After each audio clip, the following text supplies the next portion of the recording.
Anong ginagawa ng PAGCOR? Sino-sino po ba ang may-ari ng mga online game? Kaya lang, gusto ko marinig sa PAGCOR. Isasubmit nyo po ba sa komite kung sino-sino ang may-ari ng mga gaming platforms na ito? Mr. PAGCOR, can you make a commitment na isubmit po ninyo?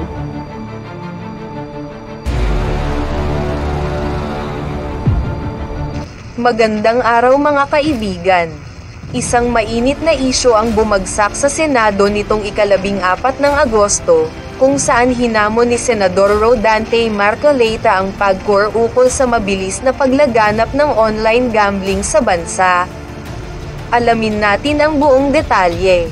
Nagsimula ang hearing sa Committee on Games and Amusement sa pangunguna ni Senador Juan Miguel Zubiri. Inilahad niya ang nakakatakot na paglago ng industriya. Mula 2020 hanggang 2024, tumaas ng 5,564% ang online casino industry, na nagdulot ng milyon-milyong pagkalugi sa mga pamilyang Pilipino.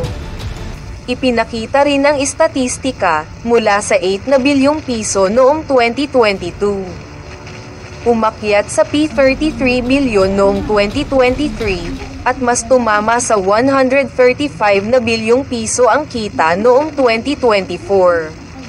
Sa unang kalahati ng 2025, nasa 106 na bilyong piso na. Sa gitna ng investigasyon, umarangkada si Senador Marcoleta. Tinawag niya ang online gambling bilang social ogre at kinwestiyon ang kontrol ng Estado rito. Kinwestiyon din niya kung totoo bang handa talaga ang pamahalaan na ipagbawal ito. Hinamon niya ang PAGCOR na isilid sa Senado ang lista ng mga online gaming licensees, kasama ang kanilang beneficial owners, pati na rin ang mga laro na kanilang ino-offer. Sa kabilang banda, pumayag ang PAGCOR Chairman Altenco na isumite ang hinihinging impormasyon, kabilang ang integrated resorts at purely online operators. Dinala rin sa Senado ang BSP para sagutin kung anong aksyon ang ginawa nila. Pinatigil na umano ng Monetary Board ng BSP ang mga e-wallet platforms na may gambling links. At pinatanggol ang icons ng online gambling sa loob ng kanilang apps. Mula sa Senado, pinansin din ang lumalalang social cost sa pamamagitan ng mga testimonya tungkol sa suicides, circumstantial crimes, at broken families dahil sa pagkagahaman sa online sugal. Narito tayo ngayon sa harap ng isang panlipunang krisis, isang isyong hindi lang batayan sa kita kundi sa pagkawasak ng pamilya. Matatag ang panawagan ng Senado, kontrol, pagbawalan ng abusadong gambling, at ilantad ang mga nasa likod nito. Panoorin ang buong pangyayari sa usaping ito. Anong opinyon mo sa hakbang ng Senado kontra online gambling? Ay comment mo na yan. Huwag ding kalimutang i-like, share, at mag-subscribe para sa iba pang videos natin. Kita-kits ulit. PAGCOR's annual net income. Remaining balance of PAGCOR's income is remitted to the social fund to sustain the priority projects of the Office of the President. 50% of the national government share from PAGCOR's gaming income shall be transferred to PhilHealth to fund the Universal Healthcare Center. Okay, paano po ngayon yan? Napakaraming tatamaan ngayon. Paano natin sasagutin ngayon ng biglaan sa ating mga kababayan ito? Nang hindi tayo pagsususpetsahan na gagaling-galingan ng mga senador na ito pero baka wala ring magawa. Gusto nating iban talaga. Ako po, number one, gusto ko ring iban niya. But let's face it, bakit po naging salot ito, sabi ng ating chairman? Gaano kalaki yung salot? Bakit lumaki yung salot? Anong ginagawa ng PAGCOR? Ang PAGCOR po, sa aking pagkakaalam, kayo po ang may mandato nito, Presidential Decree 1869 as amended by PD 1993, Executive Order 260, at saka RA 9487. Whereas, sabi po niya rito, let me read this, Mr. Chair. PAGCOR's operation has enabled the government to identify the potential sources of additional revenue, provided games of chance are strictly managed and made subject to close scrutiny, regulation, supervision, and control of the government. Bakit nagkaroon ng breakdown ng control, ng supervision, ng scrutiny? Bakit sangayon ngayon sa mga nagsipagsalita ng mga kasama ko ay lumala ng lumala and we're facing a social ogre siguro. Ano po ang ginagawa ng DICT, for example? Kayo po ay magbabantay din dito.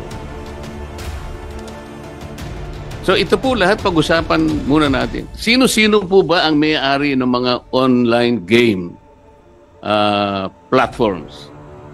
Siguro po kailangan isubmit sa atin ng PAGCOR sino po yung malalaki talaga. Halimbawa po, sino ang may-ari ng AB Leisure Exponent Inc.? Sino yung may-ari ng Gabin Ventures Inc., GVI? Sino yung may-ari ng Playmate Leisure Solutions Corporation? Sino may-ari ng PhilWeb Corporation? 4 lang po yung babanggitin ko. I was informed that these 4 online gaming operators corner more than 80% of the entire market for this gambling operation. Sino po itong mga lalaki? Kilala ko po lahat ito, kaya lang gusto ko marinig sa PAGCOR. Isasubmit nyo po ba sa komite kung sino-sino ang may-ari ng mga gaming platforms na ito? Mr. PAGCOR, can you make a commitment na isubmit po ninyo? Your Honor, we will submit the list and the beneficial owners of all the companies that not only you have mentioned but lahat na po yung kulang 70 lang po kasi may lisensya. Meron pong purely online lang, merong physical casino at meron ding online casino. Opo, Your Honor, amin pong isusubite ang 2 uri ng pagmamay-ari na inyong tinatanong. Una po, yung sa land-based casinos, yun po yung tinatawag ng mga integrated resorts. So kung saan yun po ay may mga iba't ibang pag-aari din. Ngayon meron din po yung mga land-based casinos na yon na integrated resorts. Sila po ay meron ding online gaming na negosyo na kalaki po sa kanilang lisensya. At bukod po doon po sa online gaming companies, isusumiti po namin sa committee yung pong pangalan, una yung pangalan nung may lisensya, pangalan ng lisensya, at pangalawa po ay kung sino po ang mga beneficial owners nito. Kulang 70 po lahat, Your Honor. Isusumiti po namin lahat yon sa committee. Ang siguro po, Mr. Chair, ang kailangan natin para mas maging malinaw, sino yung official owner, sino yung beneficial owner, sino yung gaming system administrator, ano yung mga games. Katulad po ng halimbawa, itong AB Leisure Exponent Inc. Yung mga games niya po, ito yung DG Plus, Arena Plus, Bingo Plus. Ito po yata yung nag-sponsor nung isang concert. Ngayon lang, pati po ako ay kanyang idinawit. Nagpapatawa po siya. Nakita niya yung dating Senador Grace po na nagtatawa. Natawa po at siguro naging successful siya. Napatawa niya si Senador Grace po. Bigla ba niya naman sinabi, tingnan niyo yung mukha ni Marcoleta kung matatawa kayo.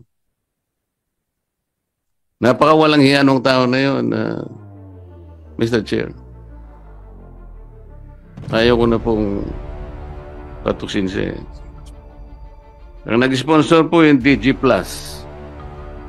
Kaya po lumalaki po eh. Gumagamit po sila ng mga ganong klaseng mga sikat na mga tao. So, alam ko po malaking pag-uusap ito, Mr. Chair. At alam ko, I think the PAGCOR and the DICT will be struggling to reinvent themselves kung paano ma-address ito. Halimbawa, mapag-usapan natin total ban Paano kaya ang gagawin nila? Sa ngayon pa lang, Mr. Chair, I would suggest, kung nandito po yung representative ng BSP, na silang nagre-regulate po ng mga e-wallets. I believe, Mr. Chair, the BSP should issue a suspension order to e-wallet platforms to deny links to all these online game platforms para wala na pag-uusapan. Can the BSP do that? Good morning, Mr. Chair, Your Honor.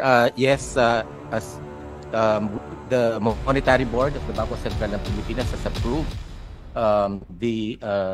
our policy that we direct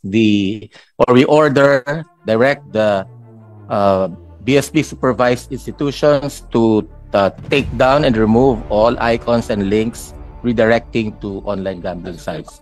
It's a temporary measure, sir, para po kahit pa paano may magawa na tayo. Let me interrupt Senator Marcoleta.